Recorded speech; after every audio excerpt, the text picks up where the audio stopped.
Section 6. Matter waves. De Broglie's revolutionary idea. Einstein had shown that light, which was once believed to be purely a wave, can also behave like a stream of particles called photons. This raised an extraordinary question. If waves can behave like particles, could particles also behave like waves? In 1924, the French physicist Louis de Broglie proposed that the answer is yes.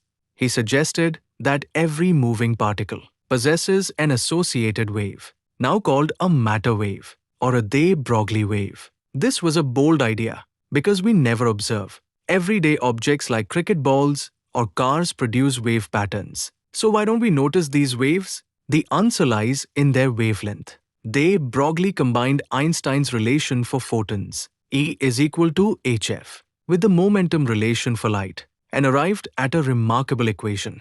The wavelength associated with any moving particle is lambda is equal to h by p, where h is Planck's constant, and p is the momentum of the particle. This means that the wavelength is inversely proportional to momentum. A particle with greater momentum has a smaller wavelength. Since everyday objects have enormous momentum compared to microscopic particles, their wavelengths are unimaginably small.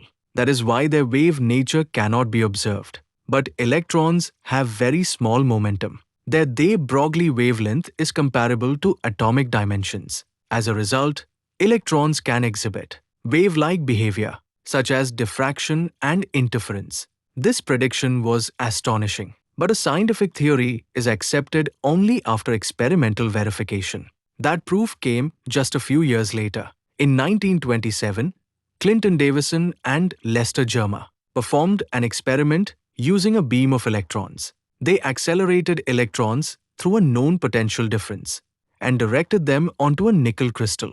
If electrons were simply particles, they would scatter randomly. Instead, the scattered electrons formed distinct intensity maxima at particular angles, exactly like X-rays diffracting from a crystal.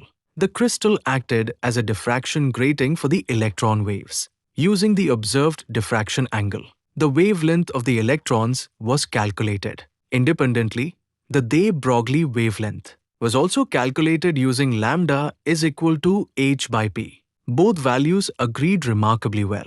This experiment provided the first direct experimental confirmation that moving electrons possess wave nature. It established that matter exhibits wave-particle duality just as light does. Today, this principle forms the foundation of quantum mechanics and explains technologies such as the electron microscope, where the tiny wavelength of electrons allows us to observe structures far smaller than what visible light can resolve. This brings us to the end of the chapter, Dual Nature. Next audio will be a revision of the entire chapter, along with important formulas and key points. Do join us for the next session. Till then, like, share, and subscribe to your favorite channel, Fisique.